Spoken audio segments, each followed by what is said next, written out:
Dia 4 de maio. Jó 28. As pessoas sabem de onde extrair a prata e onde refinar o ouro. Sabem de onde tirar o ferro da terra e como separar o cobre da rocha. Sabem fazer brilhar luz na escuridão e procurar minério nas regiões mais distantes, em meio às trevas profundas. Cavam entradas para as minas, em lugares onde ninguém vive. Descem por meio de cordas, balançando de um lado para o outro. O alimento cresce na superfície, mas abaixo dela a terra é derretida, como que por fogo. Ali as rochas contêm safiras, e no pó se encontra ouro. São tesouros que nenhuma ave de rapina consegue enxergar, nem o olho do falcão pode ver. Nenhum animal selvagem pisou nessas riquezas, nenhum leão pôs a pata sobre elas. As pessoas sabem como despedaçar as rochas mais duras e como revirar até as raízes dos montes. Abrem túneis nas rochas e encontram pedras preciosas. Represam a água dos ribeiros e trazem à luz tesouros ocultos. Mas onde se pode encontrar sabedoria? Onde se pode achar entendimento? Ninguém sabe onde encontrá-la, pois ela não se acha entre os vivos. Não está aqui, diz o abismo, nem aqui, diz o mar.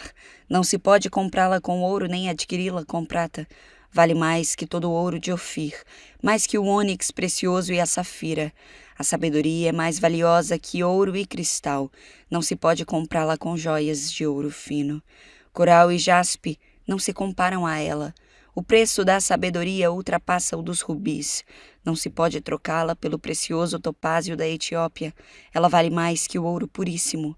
Onde afinal está a sabedoria? Onde está o entendimento? Está escondida dos olhos de toda a humanidade. Nem mesmo as aves do céu conseguem descobri-la. A destruição e a morte dizem: ouvimos apenas rumores de onde encontrá-la. Somente Deus conhece o caminho para a sabedoria. Ele sabe onde encontrá-la, pois enxerga de toda a terra, vê tudo o que há debaixo do céu. Determina a força dos ventos e o volume das águas, faz as leis para controlar a chuva e define o caminho dos relâmpagos. Então viu a sabedoria e a avaliou, em seu lugar a pôs e cuidadosamente a examinou. É isto que ele diz a toda a humanidade: o temor do Senhor é a verdadeira sabedoria. Afastar-se do mal é o verdadeiro entendimento. Jó 29. Jó continuou a falar. Tenho saudade dos tempos que passaram, dos dias em que Deus cuidava de mim. Ele iluminava o caminho à minha frente, e eu andava em segurança em meio à escuridão. Na flor de minha idade, a amizade de Deus estava presente em meu lar. O Todo-Poderoso ainda estava comigo, e eu tinha meus filhos ao meu redor. Meus pés eram lavados em leite, e ribeiros de azeite corriam das rochas para mim. Naquele tempo, eu ia até a porta da cidade e tomava meu lugar entre os líderes. Os jovens abriam caminho ao me ver, e até os idosos se punham em pé. As autoridades se calavam e colocavam a mão sobre a boca. Os mais altos oficiais da cidade faziam silêncio e refreavam a língua em sinal de respeito. Todos que me ouviam me elogiavam, todos que me viam falavam bem de mim, pois eu auxiliava os pobres que pediam ajuda e os órfãos que precisavam de socorro. Os que estavam à beira da morte me abençoavam, eu trazia alegria ao coração das viúvas. Era honesto em tudo o que fazia. A retidão me cobria com um manto, a justiça eu usava como turbante.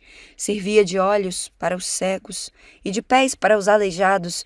Era um pai para os pobres e defendia a causa dos estrangeiros. Quebrava as mandíbulas dos ímpios e de seus dentes resgatava as vítimas. Eu pensava: por certo morrerei rodeado por minha família depois de uma vida longa e boa, pois sou como a árvore cujas raízes chegam até a água, cujos ramos são refrescados pelo orvalho. Recebo sempre novas honras e minha força vive renovada. Todos escutavam meus conselhos, ficavam em silêncio e esperavam que eu falasse. E depois que eu falava, nada tinham a acrescentar, pois o que eu dizia os satisfazia. Esperavam minhas palavras como quem espera a chuva, bebiam-nas como chuva de primavera. Quando estavam desanimados, eu sorria para eles, valorizavam o meu olhar de aprovação. Como um líder, eu lhes dizia o que fazer. Vivia como rei entre suas tropas e consolava os que choravam. Jó 30. Agora, porém, os mais jovens zombam de mim. Rapazes cujos pais não são dignos de correr com meus cães pastores. De que me serve a força deles? Seu vigor já desapareceu. Enfraquecidos pela pobreza e pela fome, roem a seca terra, em regiões sombrias e desoladas. Colhem ervas silvestres entre os arbustos e comem as raízes das giestas. São expulsos aos gritos da companhia das pessoas, como se fossem ladrões. Agora moram em desfiladeiros medonhos, em cavernas e entre as rochas. Uivam como animais no meio dos arbustos e ajuntam-se debaixo dos espinheiros. São gente insensata, sem nome, sem valor. Foram expulsos da terra. Agora divertem-se às minhas custas. Sou alvo de piadas e canções vulgares. Desprezam-me e ficam longe de mim. Só se aproximam para cuspir em meu rosto, pois Deus cortou a corda de meu arco, já que ele me humilhou. Eles não se refreiam mais. Essa gente desprezível se opõe a mim abertamente. Lançam-me de um lado para o outro e planejam minha desgraça. Bloqueiam meu caminho e fazem de tudo para me destruir. Sabem que não tenho quem me ajude. Atacam-me de todos os lados. Quando estou caído, lançam-se sobre mim, vivo aterrorizado. O vento carregou minha honra, minha prosperidade passou como uma nuvem. Agora minha vida se esvai, a aflição me persegue durante o dia. A noite corrói meus ossos, a dor que me atormenta não descansa. Com a mão forte, Deus agarra minha roupa, pega-me pela gola de minha túnica, lança-me na lama, não passo de pó e cinza. Clamo a ti, ó Deus, e não me respondes. Fico em pé diante de ti, mas não me dás atenção. Tu me tratas com crueldade e usas teu poder para me perseguir. Tu me lanças no redemoinho e me destróis na tempestade. E sei que me envias para a morte, para o destino de todos os que vivem. Por certo, ninguém se voltaria contra os necessitados quando clamam por socorro em suas dificuldades. Acaso eu não chorava pelos aflitos? Não me angustiava pelos pobres? Esperava o bem, mas em seu lugar veio o mal. Aguardava a luz, mas em seu lugar veio a escuridão. Meu coração está agitado e não sossega. Dias de aflição me atormentam. Ando nas sombras sem a luz do sol. Levanto-me em praça pública e clamo por socorro. Contudo, sou considerado irmão dos chacais e companheiro das corujas. Minha pele escureceu e meus ossos ardem de febre. Minha harpa toca canções fúnebres e minha flauta acompanha os que choram. Jó 31. Fiz uma aliança com meus olhos de não olhar com cobiça para nenhuma jovem. Pois o que Deus lá de cima escolheu para nós, qual é a nossa herança do Todo-Poderoso que está lá no céu? Não é calamidade para os perversos e desgraça para os que praticam o mal? Afinal, Ele não vê tudo o que faço e cada passo que dou? Se minha conduta foi falsa e se procurei enganar alguém, que Deus me pese numa balança justa, pois conhecerá minha integridade. Se me desviei de seu caminho, se meu coração cobiçou o que os olhos viram, ou se sou culpado de algum outro pecado, que os outros comam o que semeei, que minhas plantações sejam arrancadas pela raiz.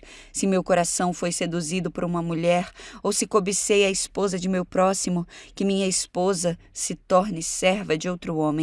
Que outros durmam com ela, pois a cobiça é um pecado vergonhoso, um crime que merece castigo.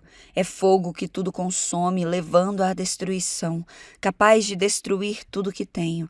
Se fui injusto com meus servos e servas quando me apresentaram suas queixas, que farei quando Deus me confrontar? Que direi quando ele me chamar para prestar contas? Pois o mesmo Deus que me criou também criou meus servos, formou no ventre materno tanto eles como eu. Acaso me recusei a ajudar os pobres ou acabei com a herança da viúva? Fui mesquinho com meu alimento e me recusei a compartilhá-lo com os órfãos? Não, desde a juventude tenho cuidado dos órfãos como um pai, e por toda a vida tenho ajudado as viúvas. Sempre que via alguém passar frio por falta de roupa, e o pobre que não tinha o que vestir, acaso eles não me abençoavam por lhes prover roupas de lã para aquecê-los? Se levantei a mão contra o órfão, certo de que os juízes tomariam o meu partido, que meu ombro seja deslocado e meu braço arrancado da articulação. Seria melhor que enfrentar o castigo de Deus, pois se a majestade de Deus é contra mim, minha esperança resta? Acaso confiei no dinheiro e me senti seguro por causa de meu ouro? Acaso me vangloriei de minha riqueza e de tudo que possuo? Olhei para o sol que brilha no céu, ou para a lua que percorre seu esplendor, e em segredo meu coração foi seduzido a lhes lançar beijos de adoração? Se o fiz, devo ser castigado pelos juízes, pois significa que neguei o Deus que está lá no alto. Alguma vez me alegrei com a desgraça de meus inimigos, ou exultei porque lhes aconteceu algum mal? Não, jamais cometi o pecado de amaldiçoar alguém, ou de pedir sua morte como vingança. Meus servos nunca disseram: ele deixa os outros passar fome. Nunca deixei o estrangeiro dormir na rua. Minha porta sempre esteve aberta para todos. Acaso procurei encobrir meus pecados como outros fazem e esconder a culpa em meu coração? Mantive-me calado e não saí de casa por medo da multidão ou do desprezo do povo? Se ao menos alguém me ouvisse. Vejam, aqui está minha defesa assinada.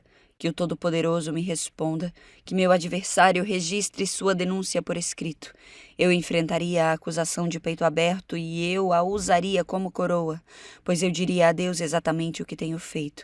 Compareceria diante dele como um príncipe. Se a terra protestar contra mim, se todos os seus sulcos clamarem, se roubei suas colheitas ou se matei seus donos, que cresçam espinhos em lugar de trigo e ervas daninhas em lugar de cevada. Assim terminam as palavras de Jó.